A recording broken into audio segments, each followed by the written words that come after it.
Assalamu alaikum, my dear students. This is class 11th and we will start the chapter System of Particles and Rotational Motion. इससे पहले हमने लाजर motion complete किया. उसके बाद जो हम चैप्टर उठाने जा रहे हैं that is system of particles and rotational motion. इसमें सबसे पहले जो इम्पोर्टेंट टॉपिक है वो है centre of mass. Centre of mass. What is centre of mass? Actually, when we talk of a system of particles, what is system of particles? A combination of so many particles. For example, this is a body and it is composed of so many such particles like this. We will call it a system of particles. जैसा कि marker है हमारे पास, it's a system of particles. In mechanics we call an object a point object. Point object, as you know. What is a point object? An object which lacks spatial structure. Spatial structure जिसको नहीं है, spatial means related to space, size. जिसका जो size है that is negligible as compared to the distance travelled by it during motion. Now when we have a combination of particles either discrete or continuous, we introduce the concept that is center of mass. For example, this is the body. If it is to be rotated like this, we will throw it like this, it will rotate. That means it will go from this point to this point in this way. But every point of this particle, of this body, will not be steady. But when we talk of it as center of mass, we see that it has gone through this path. So in order to study the problems in mechanics, rotational mechanics, we introduce the concept center of mass. Again, what is center of mass? It is the imaginary point. You write down the definition. You will understand point by point. It is the imaginary point. क्या है? Imaginary point at which the whole mass of the system is assumed to be concentrated. ये definition हमने डाल दी है. Centre of mass के लिए it is the imaginary point. ये एक पॉइंट है सेंटर ऑफ मास. ये मास नहीं है, it is the centre of mass. It's the point. It can be real but it can be imaginary. But we have introduced the center of mass. So initially it was not present in the body. For example, we have a body like this. ऐसी खुरदुरी कोई body हमारे पास है, तो इसके जो particles हैं, उसका जो मास है डिस्ट्रीब्यूटेड है. Say it's having here m1, it's having another particle m2, it's having another particle m3, it's having another particle m4. Now we will locate a point where the whole mass of the body of this whole system is assumed to be concentrated. यानी हम ये कहते हैं कि इस सारे system का मास उस पॉइंट पे कंसंट्रेटेड है, जिसका ये मतलब है कि अगर हम उस पॉइंट पे फोर्स अप्लाई कर दें तो उस फोर्स का इफेक्ट इन सारे पार्टिकल्स पे पड़ेगा। जैसे आप इस तरह समझो, अगर यहां हमने एक फोर्स अप्लाई किया F1, दूसरा यहां फोर्स अप्लाई किया F2, यहां हमने फोर्स अप्लाई किया F3, तो इन सारे फोर्सेस का रिजल्टेंट है, अगर मैं इन सारे फोर्सेस के बराबर एक फोर्स लाऊंगा F net, that will B F1 plus F2 plus F3 plus dash अगर और भी कोई फोर्स है। तो ये जो नेट फोर्स है ये कहां पे लगाएंगे? तो ये जहां पे नेट फोर्स लगेगा वो इस बॉडी का सेंटर ऑफ मास होगा। ये समझो कि अगर इसका पूरा मास जो है इस पॉइंट पे कंसंट्रेटेड है, इस पे नेट फोर्स लगा F नेट ऐसे, तो इस सारी बॉडी को हटा के हम इस तरह COM सेंटर ऑफ मास लाएंगे, तो यहां हम कहेंगे कि F net इज एक्टिंग ऑन इट। कहते हैं एक सिस्टम में force equal to mass into acceleration, mass into acceleration, F is equal to mass into acceleration. तो ये एक्सेलरेशन किसकी होती है बॉडी में? ये तो सेंटर ऑफ मास की होती है, centre of mass. Net force कहां पे लगा जाता है? It is acting on the centre of mass. यानी जो हम फोर्स सेंटर ऑफ मास पे लगाएंगे, that force has the effect that as if it is applied on all the particles. तो हमें इन सारे मास को हटा के एक वो पॉइंट लाना है। जरूरी नहीं कि वो पॉइंट सिस्टम के ऊपर हो, सिस्टम के बाहर भी हो सकता है। आहिस्ता आहिस्ता आप समझ पाएंगे, इसीलिए मैंने यहां लिखा imaginary point. So there is a point where the total mass of the system is assumed to be concentrated. That point is called center of mass. या मैं इस तरह कह सकता हूं, it is that point where the net force is applied to solve the problems in mechanics. जो हम rotational mechanics में प्रॉब्लम सॉल्व करेंगे, हम एक पॉइंट लोकेट करेंगे, उस पर जो नेट फोर्स लगने वाला है, उसकी जो एक्सेलरेशन है वो हम फाइंड आउट करेंगे। That will be the centre of mass. So centre of mass is the point where the net force is applied to solve the problems in mechanics. So this is the definition.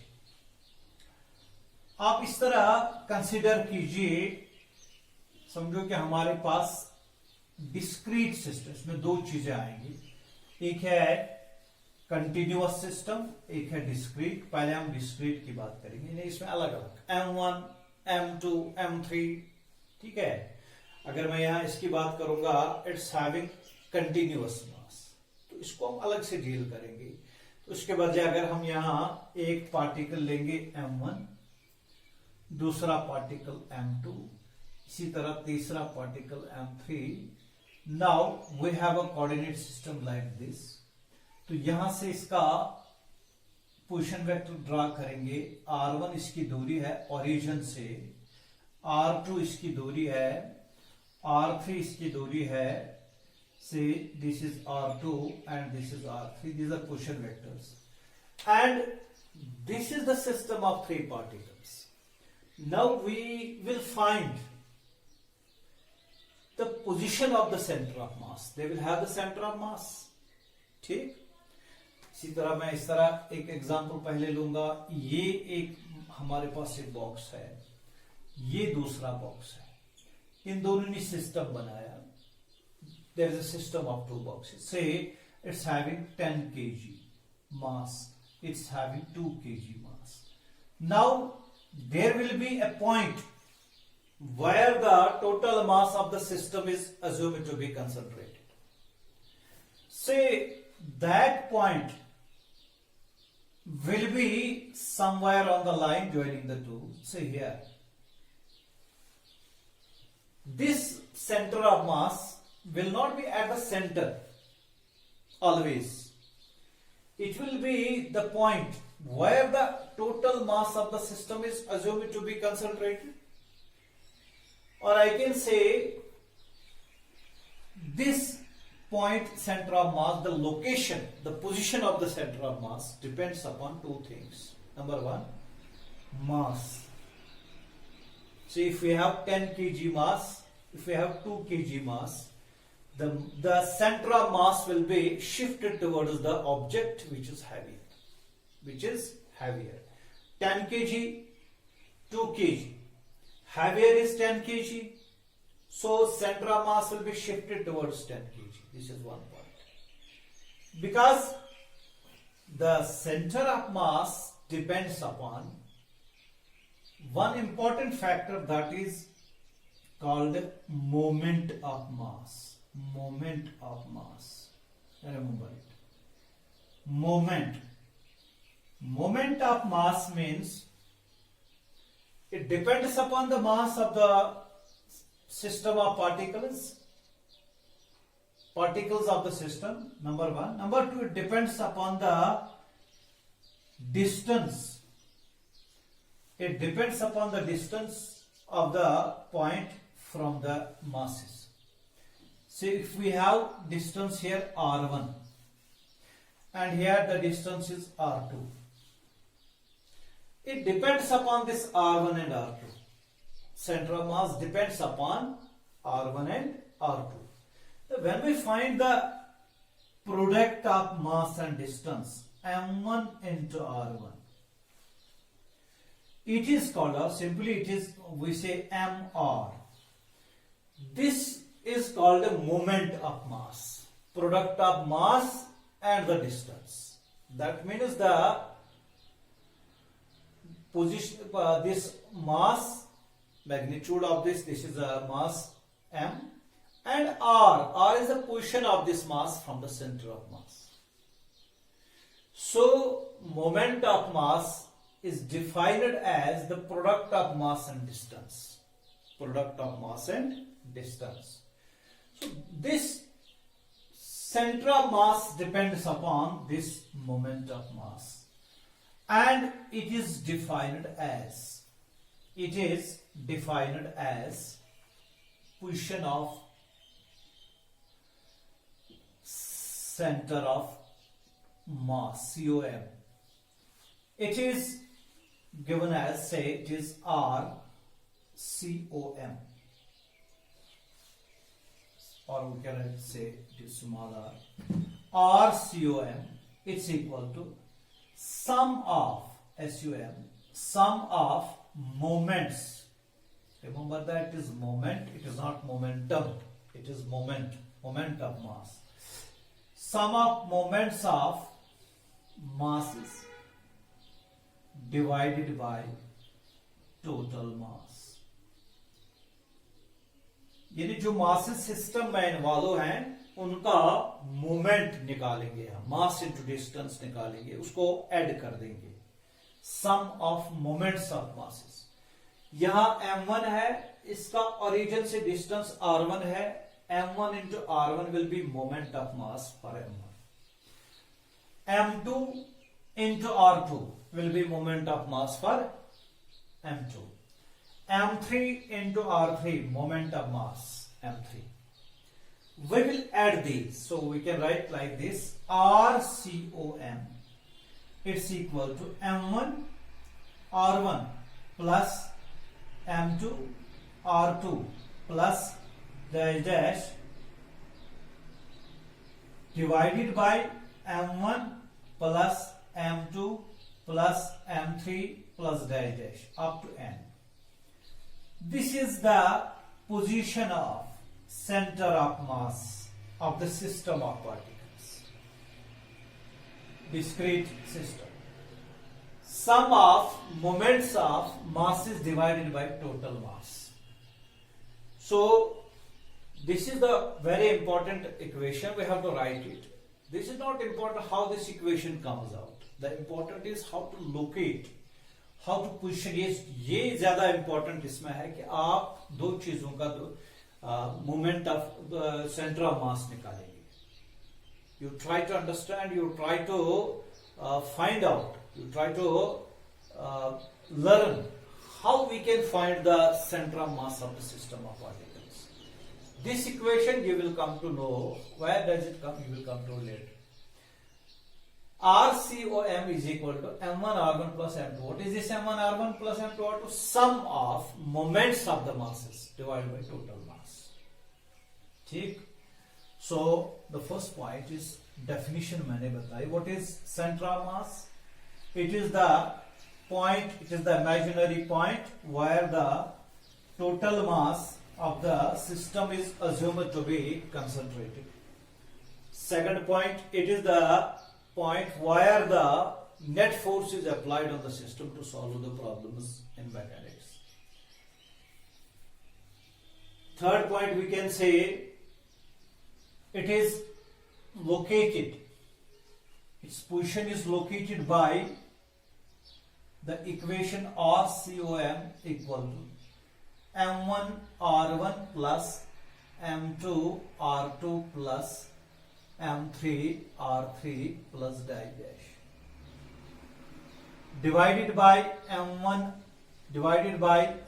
plus M2 plus M3 plus die dash up to Mn. Mathematically it can be written as summation as from I equal to 1 to n Mi Ri divided by summation of Mi, or I can write it like summation of I equal to 1 to n Mi Ri divided by capital M, where capital M is the total mass of the system. So this is equation for finding the position or location of center of mass of the system of particles. Now this R can be xi plus j. Xi can be like this, R vector. It can be xi plus yj plus zk. So there are x, y and z components also to the center of mass. So we can have x component accordingly. If we put this x r in this form, say this is in vector form here, r1, r2, r3 dash. We can put this xi plus yj plus zk, ijk, they are unit vectors, you know. This in this equation, and we will find the x component, y component, z component. X coordinate, y coordinate, z coordinate. We will write accordingly. XCOM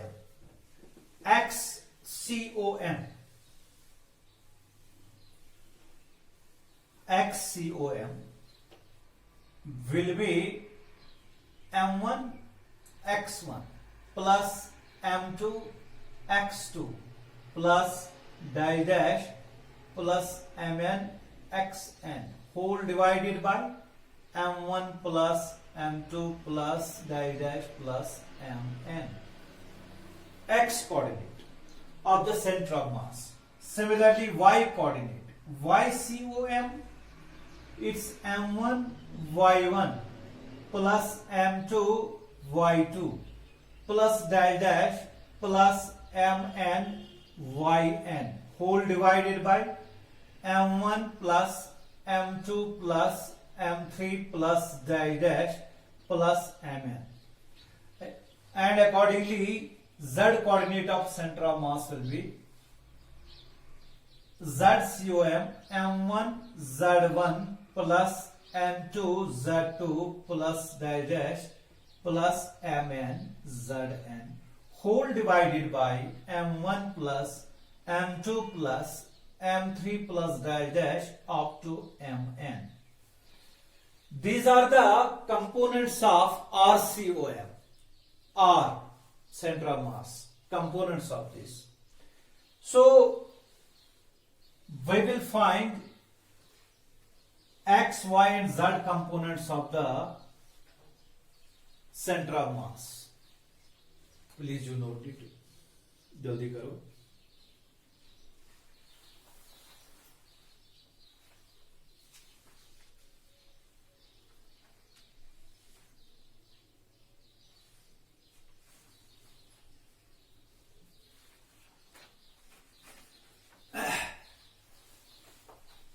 ठीक, तो ये चीज आप याद रखो.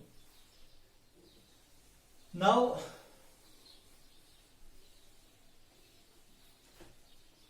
we will take some questions, but before that let us take COM for a two particle system. Two particle system. Center of mass for a two particle system, I will write it like this. Say we have two masses. One is here, it is m. Here it is 3m. And the distance between the two is d. As it is a two particle system. One particle is m, another particle is 3m. The distance between the two is d. Now we have to find center of mass. Definitely we will find XCOM, YCOM, ZCOM will be 0 because they are along x-axis. So we will find XCOM. Now how to start? First of all, choose the origin. Choose the origin. You can have origin here. You can have m as the origin. You can have 3m as the origin. There is no bar. You can have center of mass as the origin. Center of mass will be there along on this line, joining the two masses. Say here, it will be shifted towards 3m because 3m is heavier object than m. It will be shifted, not be at the center. It will be at the center only when m and m are same. We have taken the example where m is not same. So it will be shifted towards the heavier object. Say this is the center of mass. This is the center of mass. Now let us choose m as the origin. Choose m as the origin. Step 1, choose m as origin.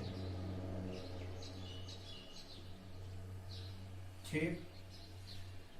So जब हमने ये origin मान लिया, इसकी coordinates लिखेंगे 0, 0 coordinates. अपनी coordinate geometry पढ़ी होगी, ये कॉन्सेप्ट यहां यूज होगा. क्यों 0, 0 होगा? क्योंकि ये तो खुद ओरिजिन पे बैठा है m. अब यहां इसका क्या होगा?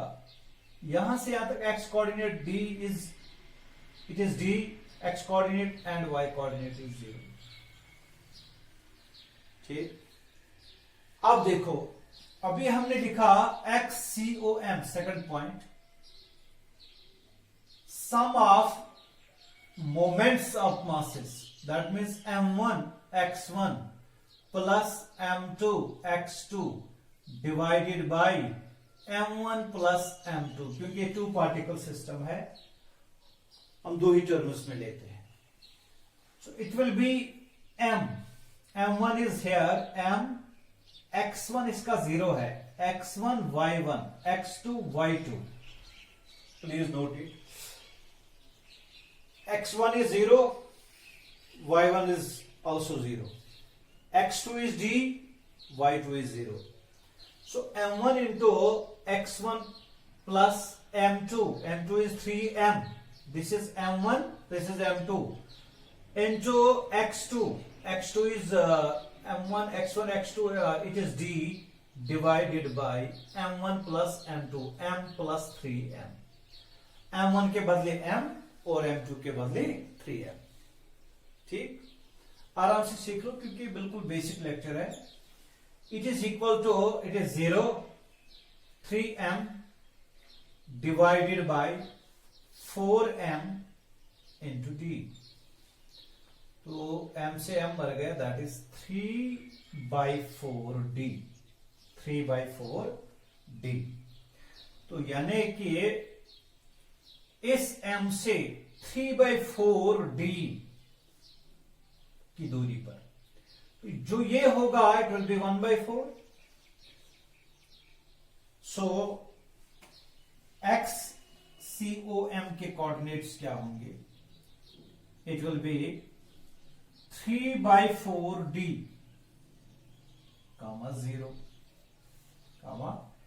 क्योंकि YCOM will be 0। M1 Y1 तो निकालना जरूरी नहीं है, क्योंकि इसमें Y1 भी 0 और Y2 भी 0। तो यहां से हमको पता चला कि जब हम XCOM इसका निकालेंगे तो यहां से हमको 3/4d जाना है यहां से। चलो ये पॉइंट है वो, तो टोटल में ये d है। सो इट विल बी, जो यहां का पोर्शन होगा ये वाला, it will B d minus 3/4d, means it is 1/4d। तो ये 1/4d है और ये 3/4d है। तो यहां हमने लोकेट किया इसका centre of mass. Centre of mass यहां लोकेट हो गया। तो ये हमारा काम है, to find the centre of mass of the system of particles. ठीक है, ठीक है। एक और चीज ये आप नोट करके रखेंगे। चलिए, वन मोर थिंग,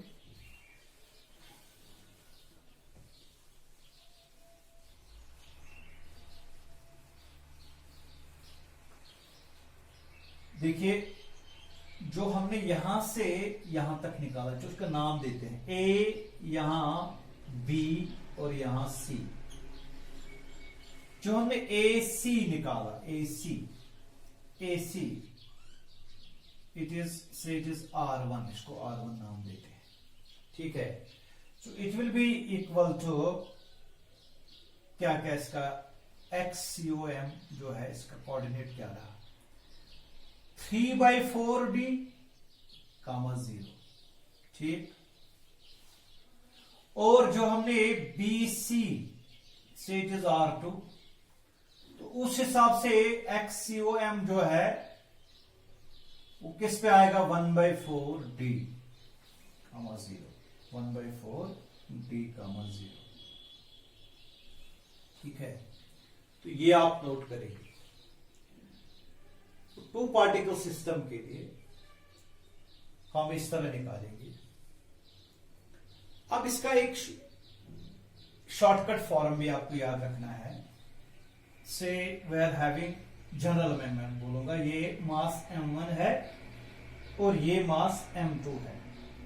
ये इसका सेंटर ऑफ मास है। से it is here C centre of मास। तो यहां से यहां तक डिस्टेंस R1 जो मैंने यहां लिखा, जो यहां 3/4d आ गया। So it is A, here it is B, और यहां से यहां तक R2। ठीक है, अब देखो इसको याद रखने का दूसरा क्या तरीका है। R1 यहां से यहां तक जो R1, यही तो XCOM है। R1 will be equal to, ये देखो यहां 3, दैट मीन्स 3m इसमें आ गया। तो दैट मीन्स जो उसका M1 की जो उसका अपोजिट में मास है that is M2। So I will write M2 divided by total mass कितना है, that is M1 plus M2। ये देखिए यहां ये R1 है यहां तक, इसके अपोजिट में मास क्या है 3m, divided by total mass 4m, that is 3/4, m और m कैंसिल हो गया, इंटू डी, डी यहां से यहां तक, से it is D, R1 plus R2 into D. ठीक है, ये वाला एक कोऑर्डिनेट होगा। So XCOM will be equal to M2 divided by M1 plus M2 into D, 0। ठीक है, तो अगर मैं यहां से इसको देखूंगा, it will be equal to R2 will be equal to, तो यहां से यहां तक D है, ये कितना आ गया, ये R1 है, और ये R1 हमको M2 by M1 plus M2 into D, और जब मैं यहां से निकालूंगा इसको R2 को, it will be equal to D minus R1। ठीक, यहां मैं लिख सकता हूं D माइनस R1, आराम से ये कर लो आप, D BC मैं लिखूंगा, से it is R2, it will B D minus R1, D minus R1 अभी निकाला हमने, M2 by M1 plus M2, M2 by M1 plus M2 into D। ठीक है, तो ये मल्टीप्लाई हो जाएगा D M1 plus D M2 minus D M2, ये वाला divided by M1 plus M2, ये और ये कैंसिल हो गया तो D M1, so R2 will be equal to M1 by M1 plus M2 into D। Note करना है, देखिए R1 क्या निकला, M2 by M1 plus M2 into D, और R2 क्या निकला, M1 बाई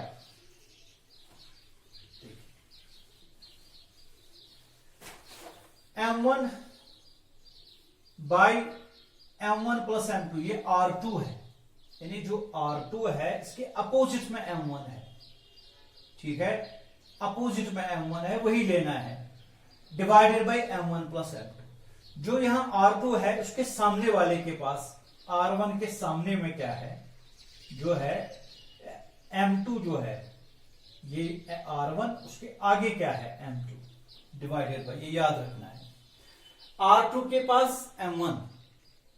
दूसरी बात यह है कि अगर M1 ज्यादा होगा R2 भी ज्यादा होगा, या अगर M1 कम होगा R2 भी कम होगा। ऐसे मैं एग्जांपल दे सकता हूं, अगर ये 4 kg है, ये तो 1 kg है, अभी मैंने बताया सेंटर ऑफ मास किसकी तरफ शिफ्ट हो जाएगा, towards the mass, heavier object having more मास।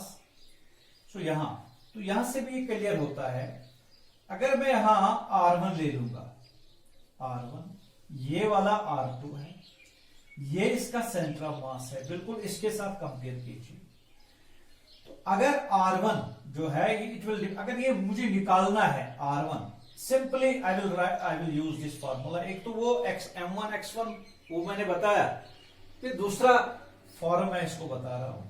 अगर ऐसे निकालना होगा, R1 निकालेंगे, it will B M2 1 kg, R1 will be 1 kg, 1 divided by 4 plus 1 that is 5 into D, जो इनके दरमियान डिस्टेंस है।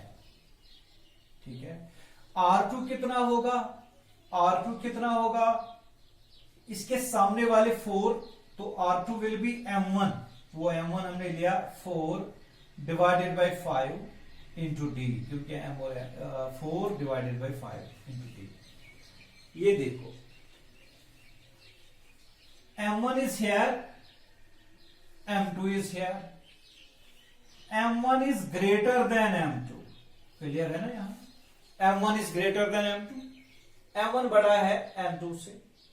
देखिए M1 बड़ा है तो इसका मतलब है R2 बड़ा होगा, R2 बड़ा होगा, यानी जो उसका जो ये M1 है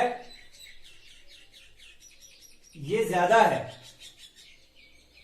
ठीक है, तो इसका ये मतलब है M2 कम है, M2 जो कम है उसका ये मतलब होगा कि M1 जो है, R1 जो है, R1 ये कम होगा, R1 कम होगा क्योंकि M2 कम है।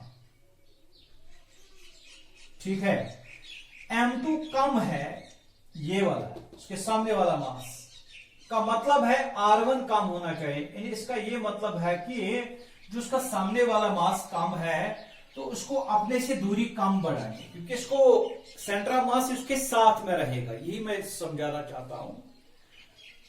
यहां देखो m1 बड़ा है तो ये दूरी r2 की दूरी भी ज्यादा होगी, r2 ज्यादा होगा ये वाला, क्योंकि इसके सामने वाला r2 के सामने वाला मास दैट इज 4 kg वो बड़ा है। यानी सिंपली ये मैं आपको क्लियर करवाना, फील करवाना चाहता हूं कि जो सेंटर ऑफ मास है that shifts towards the greater mass. ठीक है, ऐसा नहीं है कि वो बीच में आ जाए, वो तब बीच में आ जाता है जब दोनों का मास सेम होगा। ठीक है, तो इसमें से एक इंपॉर्टेंट पॉइंट आप निकाल सकते हो, ये R2 is equal to M1, इसको लिखो आप, टू पार्टिकल सिस्टम के लिए कर रहे हैं। इसमें से हम एक और रिजल्ट निकाल सकते हैं। से दिस इज इक्वेशन सेकंड, से this is equation first, dividing first equation by second equation. देखो नीचे, dividing first equation, first by second. ठीक है, तो R1 by R2, R1 by R2, ठीक है, R1 by R2 it is equal to M2D divided by M1 plus M2 whole divided by M1D divided by M1 plus M2। M1 plus M2, M1 plus M2 cancel हो गया, दूसरी बात D और D खत्म हो गया। So what we get, R1 by R2 it is equal to, ये M2 है, ये M1 है, M2 डिवाइडेड बाय R1। ठीक, या मैं नहीं, M2 divided by M1, R1 नहीं M1, और I can write R1 M1 R1 it is equal to M2 R2। यानी इसका ये मतलब है M1 R1 equal to M2 R2। इसका क्या मतलब है कि अगर हम सेंटर ऑफ मास को ओरिजिन मानेंगे तो जो मोमेंट्स है वो बराबर है। यानी अगर हम इस तरह सेंटर ऑफ मास लेंगे, ये वाला M1 है, ये वाला M2 है,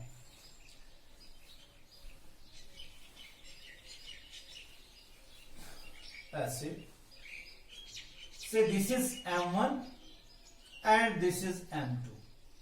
मैंने बताया अगर सेंटर ऑफ मास निकालना हो तो आप इसको भी ओरिजिन चूज कर सकते हो, इसको भी ओरिजिन चूज कर सकते हो। अब हमने सेंटर ऑफ मास निकाला, अब हम सेंटर ऑफ मास को चूज करेंगे। से हियर, तो जो ये सेंटर ऑफ मास अगर हम चूज करेंगे, जो यहां इस साइड का मोमेंट और इस साइड का मोमेंट, अगर ये R1 है और ये R2 है, M1 R1 moment about this, ऐसे it is same as moment about this R2। यही हमने कैलकुलेट किया, M1 R1 equal to M2 R2, यानी moments about the centre of mass, right side and left side is same. इसको इस तरह लिखा जा सकता है कि जो सम ऑफ मोमेंट्स हैं, sum of moments of the system about the centre of mass that is 0। उसको मैं इस तरह भी लिख सकता हूं, summation of MI RI it's equal to 0। यही इसका मतलब है, M1 R1 equal to M2 R2। शायद आपको नहीं लगता होगा, यही इसका मतलब है, sum of moments of the system about the centre of mass is 0। तो ये कॉन्सेप्ट भी हम यूज कर सकते हैं और सेंटर ऑफ मास निकाल सकते हैं। आप कहेंगे सर ये कैसा है? वेरी सिंपल, आप इस तरह निकालो। देखिए हमारे पास जो है RCOM, जो आपने पहले पढ़ा, position vector of centre of mass, it is M1 R1 plus M2 R2 divided by M1 plus M2। ऐसे लिखा। उस टाइम हमने ओरिजिन कहीं पे माना था, अब हम शिफ्ट कर रहे हैं। अब हम ओरिजिन किसको मान रहे हैं? सेंट्रा मास को। सेंट्रा मास को हम ओरिजिन मान रहे हैं। तो जब हम सेंट्रा मास को ओरिजिन माने तो ये जो पोजीशन वेक्टर है जो ओरिजिन पे बैठा है वो तो जीरो होगा। RCOM will be zero. Agree? क्योंकि we are finding the centre, we are finding the these moments about the center of mass. ठीक है? Now the when we have the origin at the center of mass, when the origin is at the, or we can say when the center of mass is at the origin, this RCOM will be zero. So I can write M1 R1 plus M2 R2 divided by M1 plus M2. It's equal to zero. It is simply M1 R1 plus M2 R2 it's equal to zero. Vector form में लिख सकता हूं। ठीक है? एक important point है कि ये जो आप यहां देख रहे हैं R2, it is positive x axis, क्योंकि जब हम डायरेक्शन की बात करेंगे ये तो हम कहते हैं कि जनरली हम दूरी कहते हैं। यहां से कितनी दूरी है R1, यहां से कितनी दूरी है, असल में तो ये पोजीशन वेक्टर है। तो जब हम वेक्टर फॉर्म में लिखेंगे हम इसको आई कैप लिखेंगे, इसको माइनस आई कैप साथ लिखेंगे। आई यूनिट वेक्टर आई, यहां positive x axis, negative x axis. तो मैं इस तरह लिख सकता हूं M1 R1 इस माइनस आई। ठीक है? क्योंकि ये ओरिजिन है इस साइड में, plus M2 R2 it's positive I equal to zero. और I can write M1 R1, इसको वहां शिफ्ट कर दीजिए, it is equal to M2 R2। I और आई कैंसिल हो गया। ऐसे आप पहले लिखो आप यूनिट वेक्टर, डायरेक्शन जो उसकी बता रहे हैं। So M1 R1 is equal to M2 R2। This is, और we can say M1 R1, sorry जो मैंने यहां लिखा M1 R1 plus M2 R2 equal to zero, और M1 R1 equal to M2 R2। यहां पॉइंट मुझे बताना था, ये जो है it is sum of moments of the system about the centre of mass, it's equal to zero. तो ये जो आप देख रहे हैं इसमें से हमने ये रिजल्ट निकाला, ये हमने बताया, ये असल में ये चीज है, या M1 R1 equal to M2 R2, it is actually M1 R1 plus M2 R2 equal to zero with vectors. ठीक है? तो ये पॉइंट आप याद रखेंगे, sum of moments of masses about the centre of mass is always equal to zero. It's always equal to zero. बड़ा important point है centre of mass के लिए। ठीक है? ये नोट कर लीजिए जल्दी से।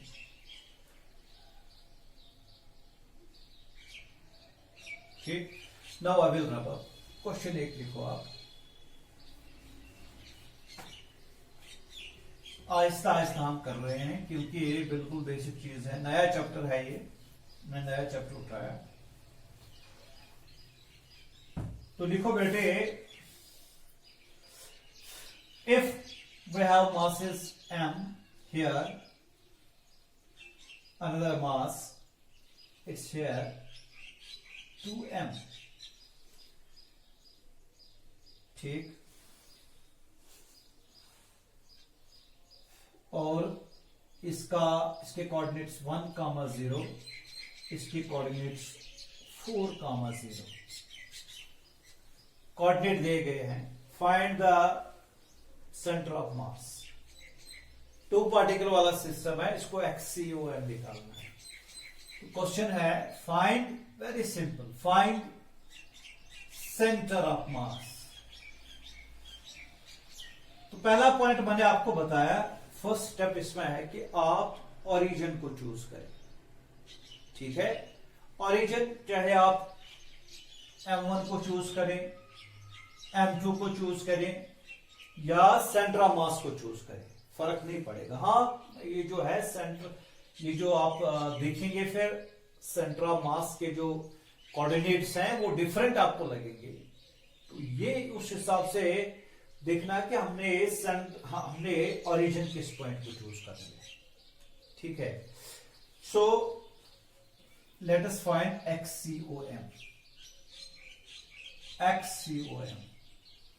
ठीक है, तो let us have the origin here. पहले मैंने बताया था ओरिजिन चूज करने, चलो यहां ओरिजिन चूज करेंगे ऐसे। ठीक है, तो क्या करेंगे हम, XCOM is M1 X1 plus M2 X2 divided by M1 plus M2। ठीक है, तो M1 X1, so what is M1? It is M। X1 दिया गया है, X1 Y1 X2 Y2 coordinates दिए गए हैं। ठीक है, it is M into 1 plus M2 is 2M। ठीक है, 2M into 4 divided by M plus 2M। ठीक है, so it will be equal to M plus 8, that is 9M divided by it will be equal to 3M। It will be equal to 3M, yes। So it is 3। ठीक है, YCOM अगर निकालेंगे वो तो 0 आएगा क्योंकि तो अलोंग एक्स एक्सिस है।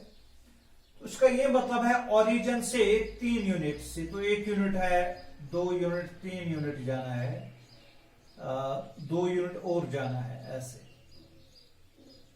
सीधी सी बात है। It will be shifted towards 2M। ठीक है, यह हमने ऐसे निकाला। ठीक हो गया क्वेश्चन सॉल्व। तो मैं इस तरह लिख सकता हूं, XCOM is 3,0, X coordinate, Y coordinate, centre of मास। ठीक है, इसको उस हिसाब से हम निकाल सकते हैं। हम शिफ्ट करेंगे ओरिजिन यहां पे आपकी अंडरस्टैंडिंग के लिए। ये लिखो आप,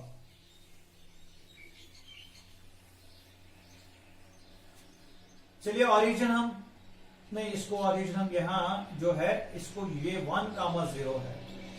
ठीक है, इसका ये मतलब है it is 1 unit from origin. एक और एग्जांपल हम लेंगे। So we have find COM, ऐसे एग्जांपल हम लेंगे। Here it's having mass M, here it's having mass again M। ठीक है, अब देखो इन दो के दरमियान चलो डिस्टेंस है D। Find centre of mass. बार बार मैंने बताया जब मास दोनों का सेम होगा तो सेंटर पे आएगा। तो इसका ये मतलब है कि हमें यहां से यहां तक D/2 आना चाहिए। ठीक है, तो आप इस तरह निकाल सकते हो XCOM, इट इज M1। ठीक है, X1 M2 X2, ये तो यहां नहीं है, कोऑर्डिनेट से हम गिवन नहीं है। अब मैंने दूसरा भी बताया आपको कि यहां से चलो यहां सेंटर ऑफ मास है, ये सेंटर ऑफ मास है, चलो से it is R1 and it is R2। अगर हमने ये ओरिजिन मान लिया तो इसके कोऑर्डिनेट्स क्या होंगे, 0,0। तो मैंने बताया आप ओरिजिन चूज कर सकते हो अपनी मर्जी से। इसके क्या कोऑर्डिनेट्स होंगे, यहां से यहां तक D है, D,0। तो निकालो, अभी मैंने बताया अगर ये M1 है उसके सामने वाले को, ये वाला M divided by M plus M into D, क्योंकि यहां सेम है इसीलिए। तो ये आएगा M/2M इंटू डी, एम से एम मर गया तो d/2, देखो d/2 आ गया। ठीक है, अगर हम यहां से निकालेंगे, अगर हम R1 निकालेंगे, दूसरा तरीका R1, we will use this equation M1 R1 equal to M2 R2।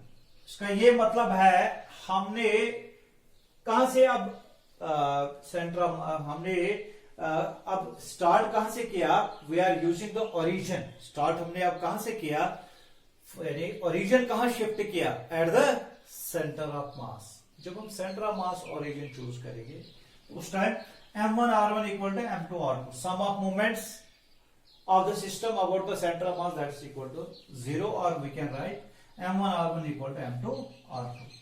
M1 is M, R1 से it is R1, M2 it is again M, R2, M और M खत्म हो गया तो R1 किसके बराबर है, R2 के बराबर।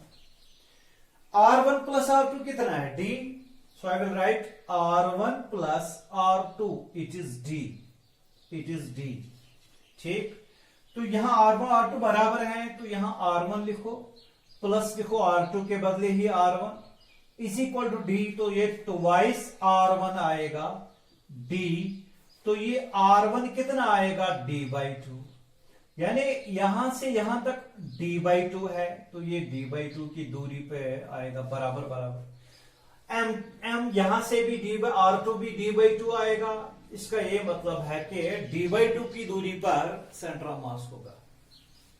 ठीक, तो इस तरह मैं आपको समझा रहा हूं कि कैसे आप सेंटर ऑफ मास को लोकेट करेंगे, इसको फाइंड आउट करेंगे। एक और क्वेश्चन हम लेंगे।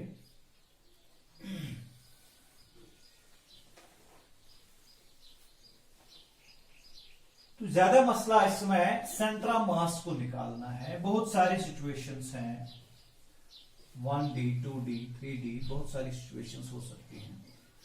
तो आहिस्ता आहिस्ता we will do step wise.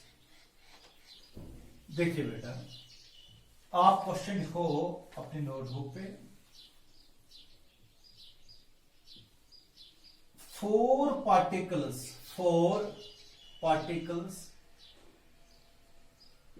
A, B, C and D having masses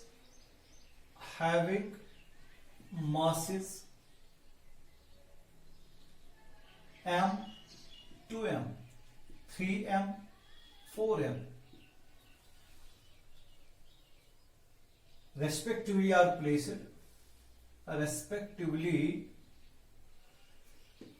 are placed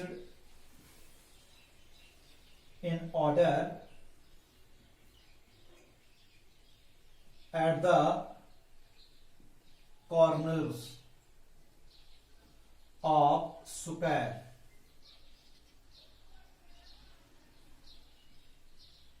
of side A. Find COM, center of mass। देखिए क्वेश्चन दोबारा पढ़ लीजिए। 4 particles A, B, C, D having masses M, 2M, 3M, 4M respectively are placed in order at the corners of the square of side A। आपको समझ आ गया होगा, ये square एक बनाना है, ऑर्डर में लेना है ऐसे। This is a square, it's here A, B, C, D।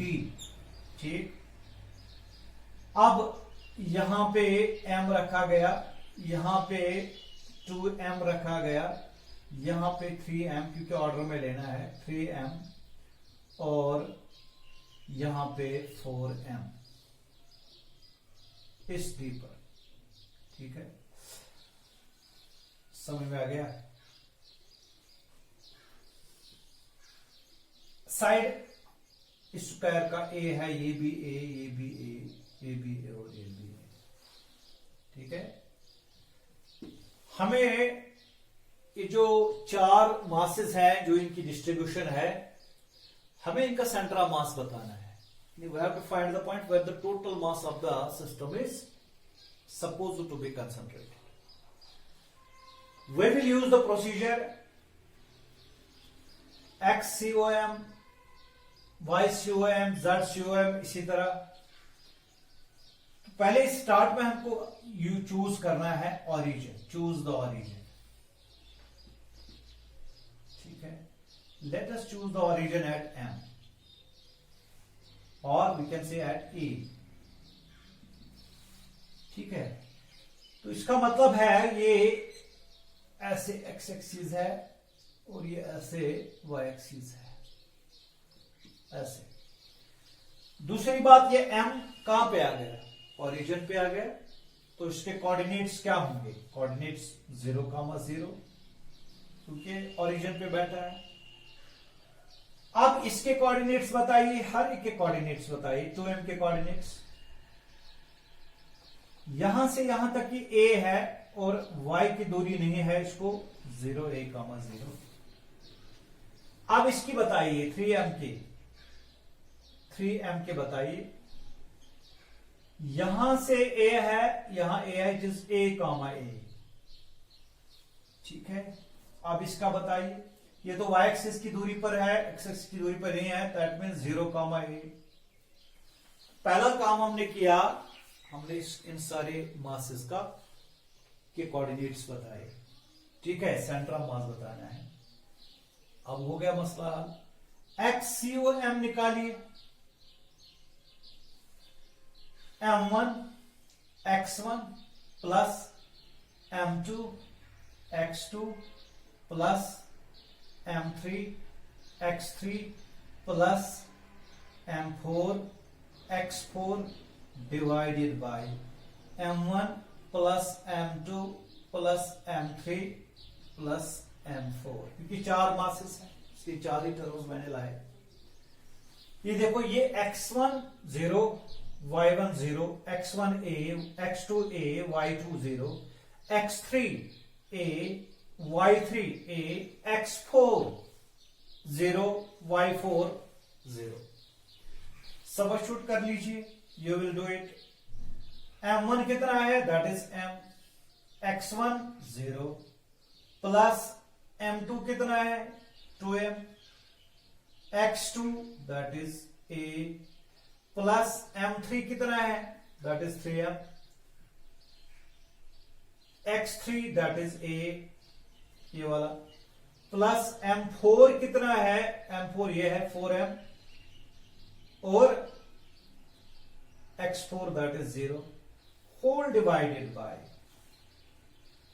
M plus 2M plus 3M plus 4, दो तरह के साथ सब कहता हूं 10M, ठीक है, 10M। देखिए, ये वाला 0 हो गया, ये वाला 0 हो गया, ये ट्वाइस MA, ये थ्राइस MA, कितना आ गया? कितना आ गया? 5 times MA।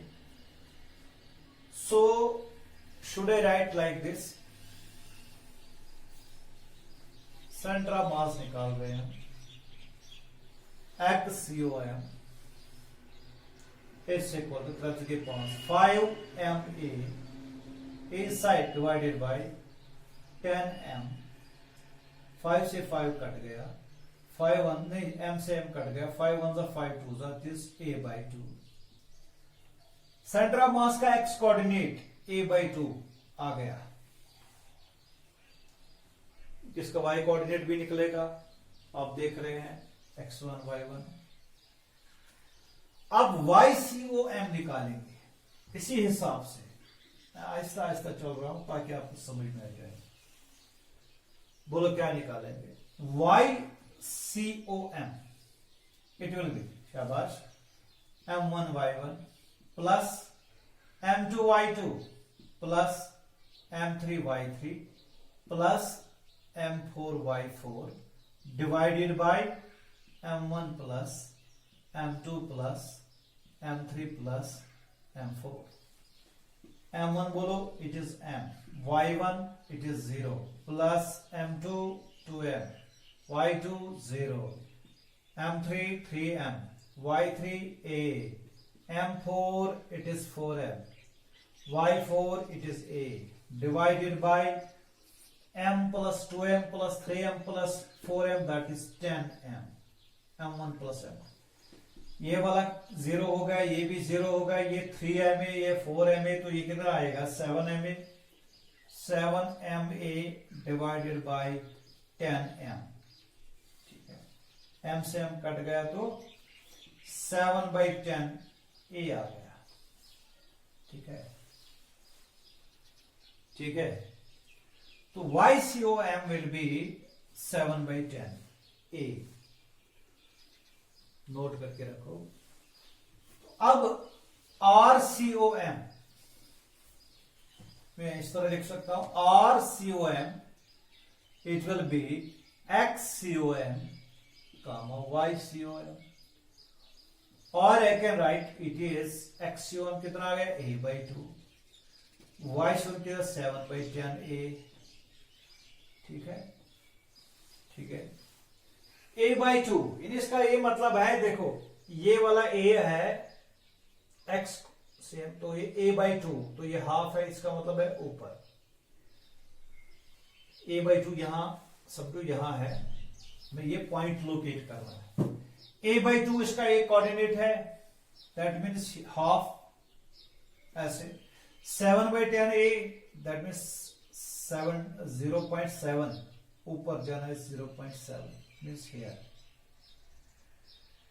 देखिए यहां भी आपको क्लियर हो गया होगा, सेंटर ऑफ मास शिफ्ट हो गया, सेंटर ऑफ मास शिफ्ट हो गया थोड़ा टुवर्ड्स द हैवियर मास, इस तरह, क्योंकि ये 3m है, ये 4m है यहां। ठीक है, तो इसकी तरफ, तो ये तो यहां कोऑर्डिनेट से क्लियर हो गया। ठीक, so please note it, we will have the next question.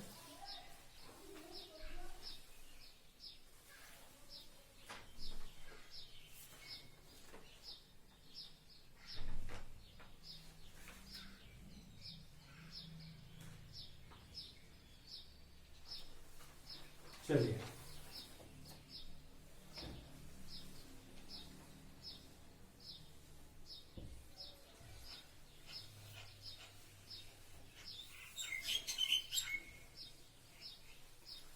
Next question लिखो आप।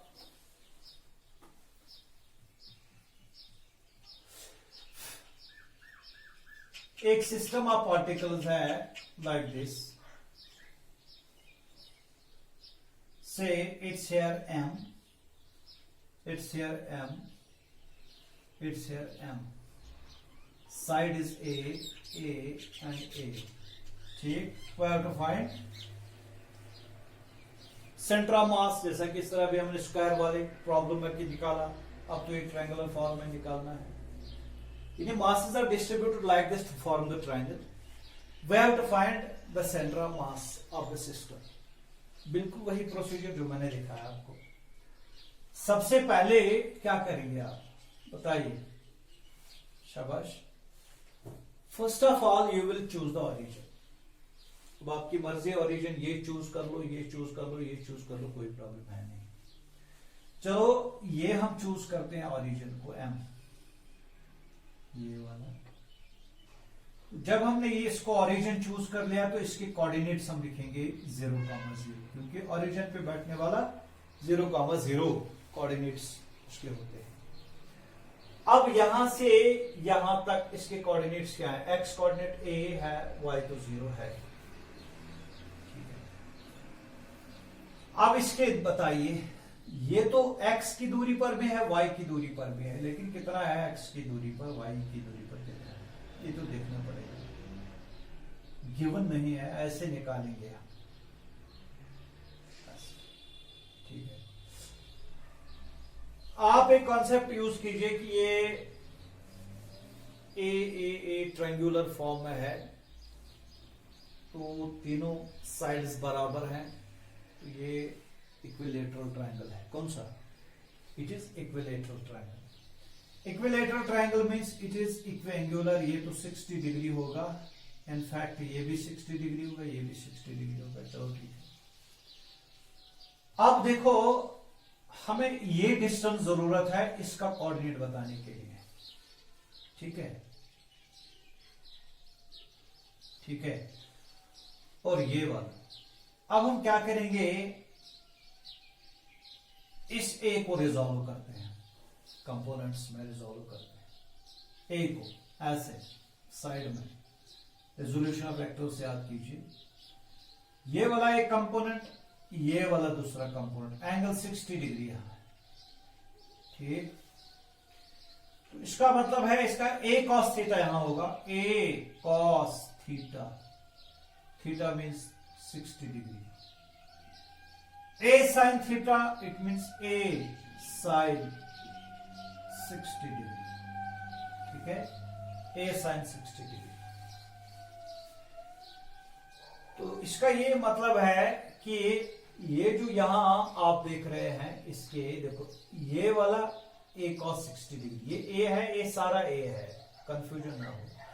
ये वाला क्या है, ए कॉस 60 डिग्री, ये वाला क्या है, ए साइन 60 डिग्री। इसका मतलब है ये भी क्या है, ए साइन 60 डिग्री। सो इसके कंपोनेंट्स क्या होंगे, एक्स कंपोनेंट होगा ए कॉस 60 डिग्री और y कंपोनेंट होगा a sin 60 डिग्री, ठीक, एग्री। ऐसे निकाला हमने कोऑर्डिनेट्स, इसको रिजॉल्व किया, ये वाला a cos 60 डिग्री, ये वाला a sin 60 डिग्री, तो ये और ये बराबर है, तो बन गया इसका y component a sin 60 degree, y coordinate. ये वाला जो है ये इसका x कोऑर्डिनेट होगा क्योंकि x की दूरी पर है। तो ये कितना आएगा, a cos 60 कितना है, cos 60, sin 60 कितना है, √3/2, cos 60 is 1/2, so it will be a/2, a into 1/2, it will be a into √3/2, ठीक है, यस। इसको नोट कर लीजिए, ठीक है, हो गया। अब हम XCOM YCOM निकालेंगे। XCOM M1 X1 plus M2 X2 plus M3 X3 divide, क्योंकि तीन पार्टिकल्स हैं, M1 plus M2 plus M3। M1 कितना है, M, X1 is 0 plus M2 is again M, X2 it is A plus M, that is also into A/2, A/2 whole divided by M1 plus M2 plus M plus M plus M, that is 3M। ये वाला term खत्म हो गया, वो बन गया MA, वो बन गया MA/2, MA plus MA/2 divided by 3M। तो ये 2, ये बन गए 3, that is 3MA divided by 2, that is 6M। M से M मर गया, दैट इज 3 1 जा 3 2 जा, it is A/2, yes, XCOM is A/2, note कर लीजिए, XCOM is A/2, यानी जो इसका सेंटर ऑफ मास होगा उसका जो x कोऑर्डिनेट है वो A/2। धीरे धीरे आपको एक टेक्निक समझ आई होगी, we are basically tracking the centre of mass. हम देख रहे हैं कि ये कहां पे है, इसका x कोऑर्डिनेट क्या है, इसका y कोऑर्डिनेट क्या है, कभी आपको ढूंढना पड़ेगा इसका z कोऑर्डिनेट क्या है, ठीक है। तो YCOM निकालेंगे हम, ये नोट किया आपने, चलिए YCOM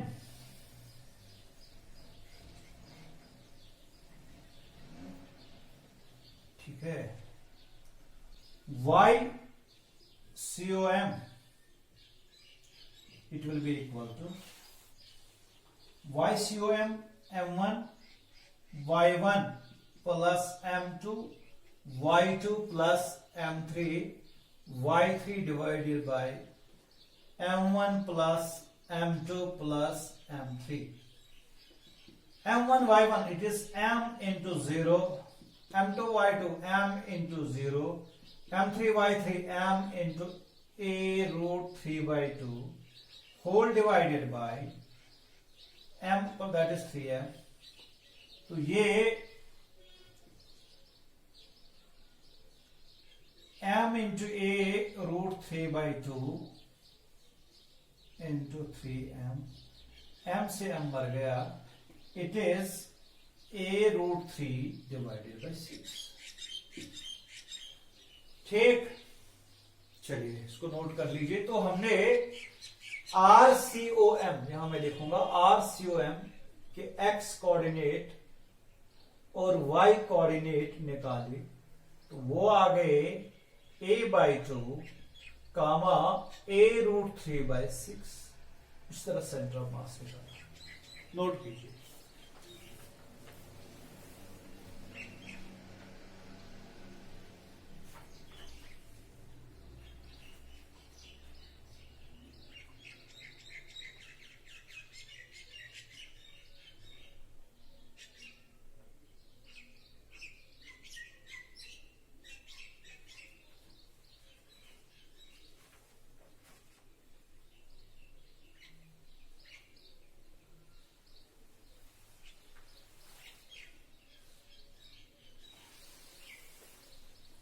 ठीक है, चलिए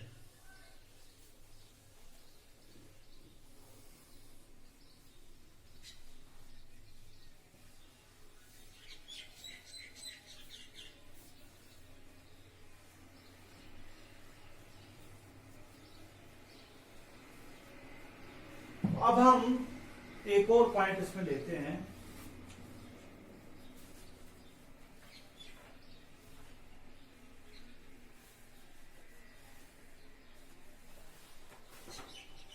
Say we have one more question.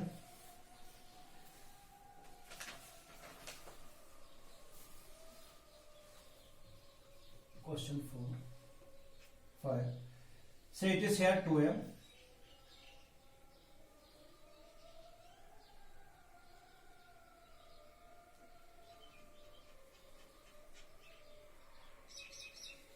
Again 2m.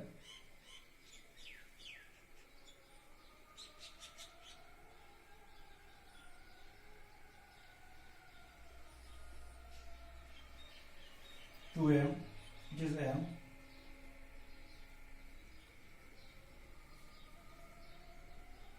It's m. देखिए यहां तक ये a है, this is a also, this is a, this is a, this is a, this is a।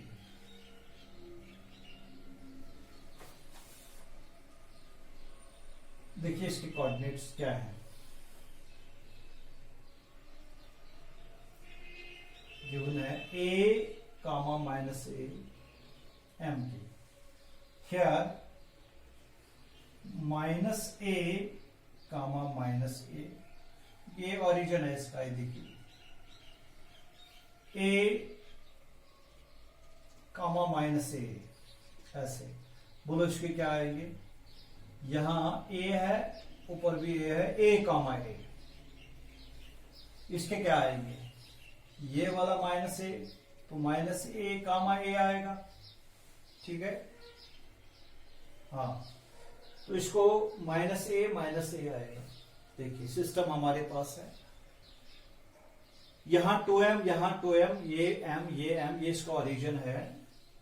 तो मैंने बताया आपको इसके कोऑर्डिनेट्स आप खुद भी निकाल सकते हो। ये a है, ये a है। यहां से क्योंकि ओरिजिन से डाउन है ये, वो देखिए यहां पे है, इसका मतलब है एक्स एक्सिस में पॉजिटिव है, वाई एक्सिस में नेगेटिव है। ठीक है, आपको सेंटर ऑफ मास निकालना है। फिर वही कहानी, क्या, x COM it is equal to m1 x1 plus m2 x2 plus m3 x3 plus m4 x4 divided by m1 plus m2 plus m3 plus m4। m1 x1, so what is m1 here? It is m into minus a, m2 x2 m into a, m3 x3 twice m into a m4x4 twice m into minus a divided by m plus m 2m plus 2m this is 6m. ये वाला ma minus ma, ये वाला plus ma 0, ये वाला twice ma, ये वाला minus twice ma, ये भी 0, तो उसका मतलब इसको 0 आएगा. यस 0 आएगा. ठीक है, समझ में आया. m1 x ये वाला x1 है, x1 y1, x2 y2, x3 y3, x4 y4 coordinates. अब बोलो YCOM कैसे निकलेगा. YCOM it will be m1 y1 plus m2 y2 plus m3 y3 plus m4 y4 divided by m1 plus m2 plus m3 plus m4. m1 y1 ये वाला m है, इसके coordinates है minus a minus a. m1 y1 minus ma plus m2 y2 minus ma, y2 ये है, m3 y3 that means twice m into a, m4 y4 twice m into a divided by 6m. So it will be minus twice ma और ये minus plus twice ma इसके साथ cancel हो जाएगा, twice ma it will be twice ma divided by 6m. m से m मर गया, 2 1 जा 2 3 जा, it is a by 3. Yes, so xcom comma ycom it is equal to 0 comma a by 3. ऐसे यानी यहां से 0 की दूरी पे है, यानी 0 a by 3, तो थोड़ा ऊपर जाना है. ये ओरिजिन है, XCOM इसका 0 है, YCOM a by 3 है. अगर ये है a by 3 1/3 इसका 1/3, तो यहां ये वाला a by 3 ये वाला, तो ये सेंट्रा मास होगा. तो जाहिर सी बात है ये तो ऊपर की साइड में होगा ही, क्योंकि यहाँ 2m है, यहाँ 2m है. It will be shifted towards the higher mass. So we have gone through various problems in which we calculated the center of mass, in which we found the position of the center of mass. तो आज के लिए इतना ही. Thank you.